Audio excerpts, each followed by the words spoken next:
Yeah,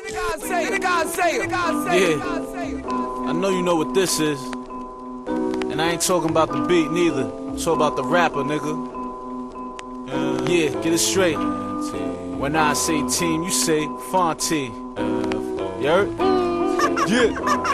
Yo, I ain't been in this game but 30 seconds. And all the girls in the hood say Isaiah got the #1 record. The way I maneuver this rap shit, the shit is so sweet. I'm getting help from the same girls who never used to speak. Assertive when I flow, it's part of my nature. OT and DE, I had a fetish for paper. Ain't nothing like falling off and getting back on your feet. I hope your niggas... What I wanted to ask you is really for fans who, or people who may be potential fans who don't know you, what can you tell them about yourself that makes you stand out from every other rapper, artist out there?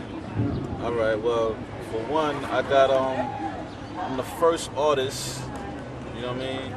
And right now, the only artist I know that actually partnered with a liquor company to put out this CD.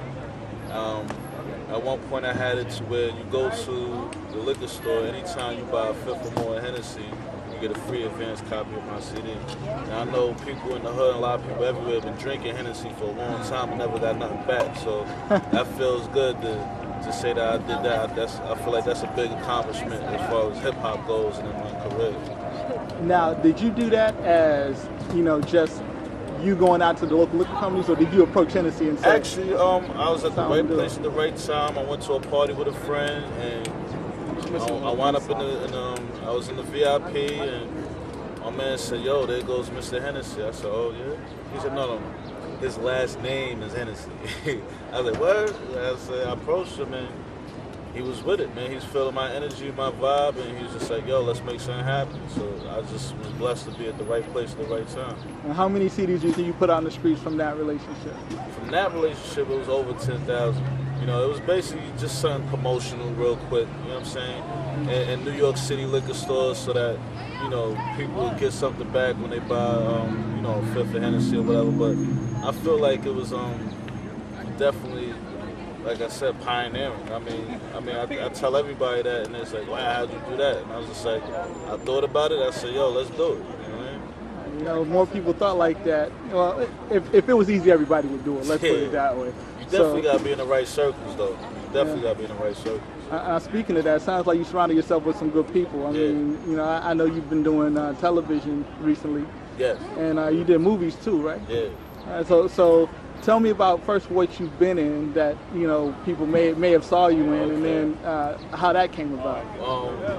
I know the hood classic. Everybody see me in Killer Season. I was the kid who told Cameron he couldn't hustle on the block no more. I had on the "I Love You Isaiah" shirt. It was all make-believe.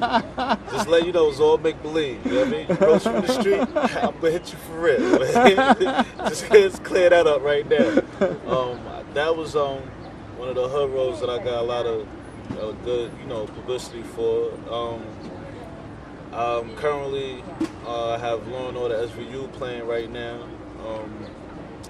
I was in Rescue Me with Dennis Leary. I actually played the kid who murdered Dennis Leary's brother in the TV show, so that was a very significant role because that actually ended off the season, you know what I'm saying? I was in a bunch of TV shows. I did a film called One Blood, executive produced by 50 Cent. There's so much, man. You could look on IMDb or look on Google and pull up a whole bunch of stuff. But I just try to keep working hard every day, man. I never too much is never enough. You know what I'm saying? Okay. Well, you make it sound easy, but I know it's not that easy. Nah, it's not easy. In fact, I know from people who try to do it that it's not easy. Yeah, but you mentioned surrounding yourself with good people. Did you hustle for these roles yourself, or did you happen to get a hookup? I want to know because maybe I want to get into a film. Okay. Well, thank you, sweetheart. Thank you. Actually, what I would do is I did something the other day. I was around with my friends. I had on a shirt from actually 10 Deep. And it said, "Go hard or go home." That's basically my advice for everybody. You know what I'm saying? Like, you gotta really be disciplined. You gotta be persistent. You gotta know that everything ain't gonna be a go. Some things are gonna be a no, but that doesn't mean that you can't keep going. You know, how they say, first you don't succeed, just try again. You know what I'm saying? So that's pretty much the energy. You mentioned you from Southside Jamaica, Queens. Everybody know that's G Unit territory. Yeah. So do you know them dudes? You know Banks, 50, I'm familiar with 50. Yayo, I know him. Lloyd Banks, I don't really know him too much, but we're familiar with each other. But we all grew up in the same neighborhood. He's a little younger than me. I ain't gonna tell my age, but you know what I'm saying? We all grew up right there, 134 God Brewers. So it's, you know, you see people in the neighborhood every day, and then one day they on TV, you're like, man, I didn't know he was gonna do that. You know what I'm saying? Yeah. But it happens, man. You just gotta stay on it. Yeah. So I know Who Kid is hosting your mixtape currently out now. Tell people about that. That to me, that's a real big of my career. You know, Who Kid, it don't get much bigger than that when we talk about DJs. He hosted the Best of Isaiah Volume 1. So what that is, a little bit of old, a little bit of new, some unreleased stuff, and basically letting people know, like, I've been nice, man. I've been got it, like, you know what I'm saying? I ain't just start rapping yesterday. Like, I've been at it, and I'm gonna keep going at it. You know what I'm saying? So, you know, it's that's for the street. You know what I'm saying? I put one possible commercial single on there, and the rest was just, you know, for the streets. You know, I'm trying to give the hardcore hip hop fans what they want. You know what I'm saying? Because a lot of people are tired of listening to the radio and hearing the same thing over, or hearing the same type of music. So I try to do something a little different.